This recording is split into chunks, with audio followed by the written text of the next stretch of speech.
ನಾಗುಮಹಿ cooking ಚಾನಲ್ಗೆ ಸ್ವಾಗತ. ಇವತ್ತು ಹಳ್ಳಿಗಳಲ್ಲಿ ಮಾಡುವ ರೀತಿ ಮೀನಿನ ಸಾರು ಮಾಡೋದು ಹೇಗೆ ಅಂತ ನೋಡೋಣ. ಫಸ್ಟ್ ಟೈಮ್ ನಮ್ಮ ಚಾನಲ್ನ ನೋಡ್ತಾ ಇದ್ರೆ ಪ್ಲೀಸ್ ಸಬ್ಸ್ಕ್ರೈಬ್ ಮಾಡ್ಕೊಳ್ಳಿ ಮತ್ತು ಮರಿದೇನೆ ಪಕ್ಕದಲ್ಲಿರುವ ಬೆಲ್ ಐಕನ್ನು ಕೂಡ ಕ್ಲಿಕ್ ಮಾಡಿ. ಸೊ ಬನ್ನಿ ಹಾಗಾದರೆ ಮೀನಿನ ಸಾರು ಮಾಡುವ ವಿಧಾನ ನೋಡ್ಕೊಳ್ಳೋಣ. ಈ ಮೀನಿನ ಸಾರು ಮಾಡುವುದಕ್ಕೆ ಫಸ್ಟು ಒಂದು ಮಸಾಲೆನ ರೆಡಿ ಮಾಡ್ಕೊಳ್ಳೋಣ. ಈ ಮಸಾಲೆನ ರೆಡಿ ಮಾಡ್ಕೊಳ್ಳೋದಕ್ಕೆ ಒಂದು ಮಿಕ್ಸಿ ಜಾರ್ ತೊಗೊಂಡಿದ್ದೀನಿ. ಆ ಮಿಕ್ಸಿ ಜಾರಿಗೆ 1 ಕಪ್ ಆಗೋಷ್ಟು ತೆಂಗಿನ ಪೀಸನ್ನು ಹಾಕ್ಕೊಳ್ತಾ ಇದ್ದೀನಿ. ಈ ಥರ ಬೇಕಾದರೂ ಕಟ್ ಮಾಡಿ ಹಾಕ್ಕೊಳ್ಳಿ, ಇಲ್ಲಾಂದರೆ ಇದನ್ನು ಬೇಕಾದ್ರೆ ನೀವು ತುರಿದುಬಿಟ್ಟು ಬೇಕಾದ್ರೂ ಹಾಕ್ಕೊಳ್ಳಿ. ನೆಕ್ಸ್ಟು 1 ಟೇಬಲ್ ಸ್ಪೂನ್ ಆಗೋಷ್ಟು ನಾನಿಲ್ಲಿ ಹುರ್ಗಡ್ಲೆ ಹಾಕೊಳ್ತಾ ಇದ್ದೀನಿ. ಕಡಲೆ ಇದು ಆಪ್ಷನಲ್ಲು, ಬೇಕಂದ್ರೆ ಹಾಕೊಳ್ಳಿ, ಇಲ್ಲಾಂದರೆ ಸ್ಕಿಪ್ ಮಾಡ್ಕೋಬೋದು. 2 ಗೆಡ್ಡೆ ಬೆಳ್ಳುಳ್ಳಿ ಹಾಕೊಳ್ತಾ ಇದ್ದೀನಿ. ಒಂದು ಅರ್ಧ ಇಂಚ್ ಆಗೋಷ್ಟು ಶುಂಠಿನ ಸಿಪ್ಪೆ ಎಲ್ಲ ರಿಮೂವ್ ಮಾಡಿ ಕಟ್ ಮಾಡಿ ಹಾಕೊಳ್ತಾ ಇದ್ದೀನಿ. 1 ಟೇಬಲ್ ಸ್ಪೂನ್ ಆಗೋಷ್ಟು ಕರಿಮೆಣಸು ಅಥವಾ ಕಾಳುಮೆಣಸನ್ನು ಹಾಕೊಳ್ತಾ ಇದ್ದೀನಿ. 7 ರಿಂದ 8 ಲವಂಗನ ಹಾಕೊಳ್ತಾ ಇದ್ದೀನಿ. ಒಂದು ಅರ್ಧ ಇಂಚ್ ಆಗೋಷ್ಟು ನಾನಿವಾಗ ಚಕ್ಕೆನ ಹಾಕ್ಕೊಳ್ತಾ ಇದ್ದೀನಿ. 2 ಮೀಡಿಯಮ್ ಸೈಜು ಈರುಳ್ಳಿನ ಈ ಥರ ಸ್ಲೈಸ್ ಆಗಿ ಕಟ್ ಮಾಡಿ ಹಾಕ್ಕೊಳ್ಳಿ. ನೆಕ್ಸ್ಟ್ ಇವಾಗ 1 ಹಸಿಮೆಣಸಿಕಾಯಿನ ಹಾಕ್ಕೊಳ್ತಾ ಇದ್ದೀನಿ. ಖಾರಕ್ಕೆ ನೋಡ್ಕೊಂಡು ಹಾಕ್ಕೊಳ್ಳಿ, ಯಾಕಂದರೆ ನಾವು ಕಾಳುಮೆಣಸು ಕೂಡ ಹಾಕಿರ್ತೀವಲ್ಲ, ಅದಕ್ಕೋಸ್ಕರ ನಾನಿಲ್ಲಿ 1 ಹಸಿಮೆಣಸಿಕಾಯಿನ ಯೂಸ್ ಮಾಡ್ತಾ ಇದ್ದೀನಿ. ಒಂದು ಅರ್ಧ ಇಡಿ ಆಗೋಷ್ಟು ಕೊತ್ತಂಬರಿ ಸೊಪ್ಪನ್ನು ನೀರಲ್ಲಿ ಚೆನ್ನಾಗಿ ವಾಶ್ ಮಾಡಿ ಹಾಕ್ಕೊಳ್ತಾ ಇದ್ದೀನಿ.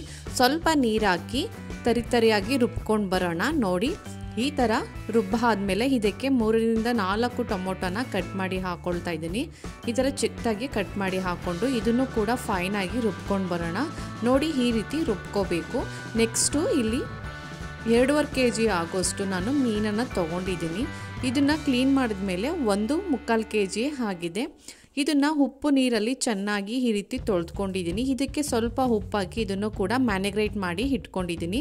ಇದು ಏನಿಲ್ಲ ಅಂದ್ರೂ ಒಂದು ಅರ್ಧ ಗಂಟೆ ಟೈಮು ಇದನ್ನು ಚೆನ್ನಾಗಿ ನೆನೆಸ್ಕೋಬೇಕಾಗತ್ತೆ. ನೋಡಿ, ಇವಾಗ ನಾನು 1 ನಿಂಬೆಹಣ್ಣು ಗಾತ್ರದಷ್ಟು ಹುಣಸೆ ಹಣ್ಣನ್ನು ತೊಗೊಂಡು ಇದಕ್ಕೂ ಸ್ವಲ್ಪ ನೀರು ಹಾಕಿ ಇದನ್ನು ಕೂಡ ಒಂದು ಅರ್ಧ ಗಂಟೆ ಟೈಮ್ ಅಂತಲೇ ನೆನೆ ಹಾಕಿ ಇಟ್ಕೊಂಡಿದ್ದೀನಿ. ಅಷ್ಟರಲ್ಲಿ ಮೀನಿನ ಸಾರು ಮಾಡ್ಕೊಳ್ಳೋಣ ಬನ್ನಿ. ಇವಾಗ ಸ್ಟವ್ ಆನ್ ಮಾಡಿ ಒಂದು ಕಡಾಯಿನ ಬಿಸಿ ಮಾಡೋಕ್ಕೆ ಇಟ್ಟಿದ್ದೀನಿ. ಕಡಾಯಿ ಬಿಸಿ ಆದಮೇಲೆ 3 ರಿಂದ 4 ಟೇಬಲ್ ಸ್ಪೂನ್ ಆಗೋಷ್ಟು ಎಣ್ಣೆ ಹಾಕಿದ್ದೀನಿ. ಎಣ್ಣೆ ಬಿಸಿ ಆದಮೇಲೆ ಒಂದು 3 ರಿಂದ 4 ಮೀಡಿಯಮ್ ಸೈಜು ಈರುಳ್ಳಿನ ಈ ಥರ ಸ್ಲೈಸ್ ಆಗಿ ಕಟ್ ಮಾಡಿ ಹಾಕ್ಕೊಳ್ಳಿ. ಸ್ವಲ್ಪ ಕಲರ್ ಚೇಂಜ್ ಆದಮೇಲೆ ಸ್ವಲ್ಪನೇ ಕರಿಬೇವಿನ ಸೊಪ್ಪನ್ನು ಹಾಕ್ಕೊಳ್ತಾ ಇದ್ದೀನಿ. ಇದನ್ನು ಕೂಡ ಹಾಕ್ಕೊಂಡು ಚೆನ್ನಾಗಿ ಫ್ರೈ ಮಾಡ್ಕೊಳ್ಳೋಣ. ನೋಡಿ, ಈ ಥರ ಚೆನ್ನಾಗಿ ಫ್ರೈ ಮಾಡ್ಕೊಂಡಾದ್ಮೇಲೆ ಒಂದು 1/4 ಟೇಬಲ್ ಸ್ಪೂನ್ ಆಗೋಷ್ಟು ಅರಿಶಿಣದ ಪುಡಿನ ಹಾಕ್ಕೊಳ್ತಾ ಇದ್ದೀನಿ. 1 ಟೇಬಲ್ ಸ್ಪೂನ್ ಆಗೋಷ್ಟು ಇಲ್ಲಿ ಚಿಲ್ಲಿ ಪೌಡರ್ನ ಹಾಕ್ಕೊಳ್ತಾ ಇದ್ದೀನಿ. ಹಾಕ್ಕೊಂಡು ಇದನ್ನು ಕೂಡ ಎಣ್ಣೆಯಲ್ಲೇ ಚೆನ್ನಾಗಿ ಫ್ರೈ ಮಾಡ್ಕೊಳ್ಳೋಣ. ನೋಡಿ, ಈ ಥರ ಚೆನ್ನಾಗಿ ಫ್ರೈ ಮಾಡ್ಕೋಬೇಕು. ಚೆನ್ನಾಗಿ ಫ್ರೈ ಮಾಡ್ಕೊಂಡು ಆದಮೇಲೆ ನಾವು ಆವಾಗಲೇ ರುಬ್ಬಿ ಇಟ್ಕೊಂಡಿದ್ವಲ್ಲ ಮಸಾಲೆನ, ಅದನ್ನು ಕೂಡ ಇವಾಗ ಹಾಕ್ಕೊಳ್ತಾ ಇದ್ದೀನಿ. ಈ ಮಸಾಲೆ ಹಾಕಬೇಕಾದ್ರೆ ಲೋ ಮೀಡಿಯಮಲ್ಲಿ ಇಟ್ಕೊಂಡು ಈ ಮಸಾಲೆನ ಹಾಕ್ಕೊಳ್ಳಿ.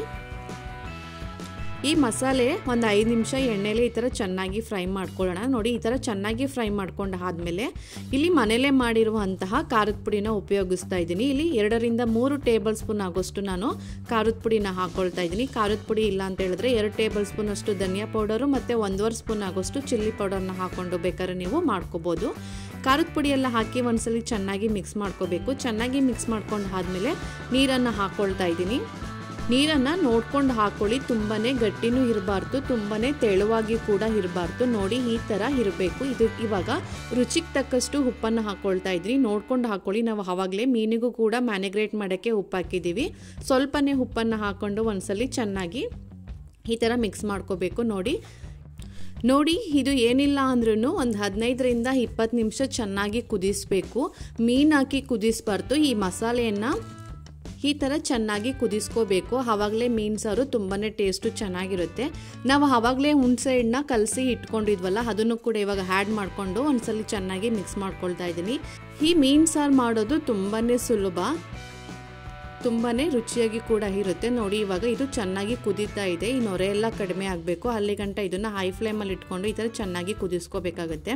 ಈ ಥರ ಚೆನ್ನಾಗಿ ಕುದ್ದಾದ್ಮೇಲೆ ನಾನು ಫಸ್ಟಿಗೆ ತಲೆಗಳನ್ನು ಹಾಕ್ಕೊಳ್ತಾ ಇದ್ದೀನಿ. ಮೀನಿನ ತಲೆ ಹಾಕ್ಕೊಳ್ತಾ ಇದ್ದೀನಿ, ಯಾಕಂದರೆ ತಲೆ ಬೇಗ ಬೇಯಲ್ಲ. ಅದಕ್ಕೋಸ್ಕರ ಫಸ್ಟು ಮೀನಿನ ತಲೆನ ಹಾಕ್ಕೊಂಡು ಮಿಕ್ಕಿದ ಮೀನುಗಳು ಪೀಸ್ಗಳೆಲ್ಲ ಇವಾಗ ಒಂದೊಂದಾಗಿ ಹಾಕ್ಕೊಳ್ತಾ ಇದ್ದೀನಿ. ಇವಾಗ ಸ್ಟವನ್ನು ಕಡಿಮೆ ಇಟ್ಕೊಂಡು ನಾವು ಈ ಮೀನುಗಳೆಲ್ಲನೂ ಹಾಕ್ಕೋಬೇಕಾಗತ್ತೆ.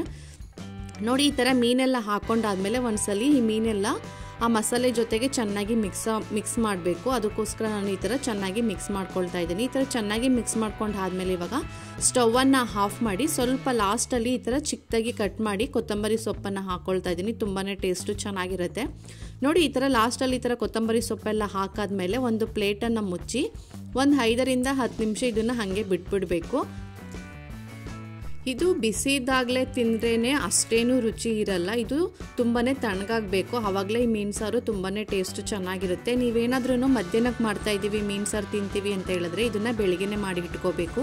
ನೈಟ್ ತಿಂತೀವಿ ಅಂತ ಹೇಳಿದ್ರೆ ಇದನ್ನು ಮಧ್ಯಾಹ್ನನೇ ರೆಡಿ ಮಾಡಿ ಇಟ್ಕೋಬೇಕು. ಯಾಕಂದರೆ ಈ ಮಸಾಲೆ ಎಲ್ಲ ಮೀನೆಲ್ಲ ಚೆನ್ನಾಗಿ ಹಿಡಿಬೇಕು, ಆವಾಗಲೇ ಇದು ಟೇಸ್ಟು ತುಂಬಾ ಚೆನ್ನಾಗಿರುತ್ತೆ. ನೋಡಿ ಈ ಥರ ಕಲಿಸ್ಬಾರ್ದು, ನಿಮಗೆ ಎಷ್ಟು ಬೇಕೋ ಅಷ್ಟನ್ನು ಸರ್ವ್ ಮಾಡ್ಕೊಳ್ಳಿ. ಇಲ್ಲಾಂದರೆ ಮೀನೆಲ್ಲ ಕಲಿಸ್ಕೊಬಿಡುತ್ತೆ. ಎಷ್ಟು ಬೇಕೋ ಅಷ್ಟನ್ನು ಒಂದು ಸೌಟಿಂದ ಈ ಥರ ಎತ್ತಿ ಸಪ್ರೇಟ್ ಮಾಡಿ ಇಟ್ಕೊಳ್ತಾ ಇದ್ದೀನಿ. ಇದು ನಮ್ಮ ಮುದ್ದೆ ಜೊತೆಗೆ, ರೈಸ್ ಜೊತೆಗೆ, ಎಲ್ಲ ಜೊತೆಗೂ ತುಂಬಾ ಕಾಂಬಿನೇಷನ್ ಚೆನ್ನಾಗಿರುತ್ತೆ. ಈ ವಿಡಿಯೋ ಇಷ್ಟ ಆದರೆ ಒಂದು ಲೈಕ್ ಮಾಡಿ, ಶೇರ್ ಮಾಡಿ, ಹೇಗೆ ಬಂತು ಅಂತ ಕಮೆಂಟ್ ಮೂಲಕ ತಿಳಿಸಿ. Thank you.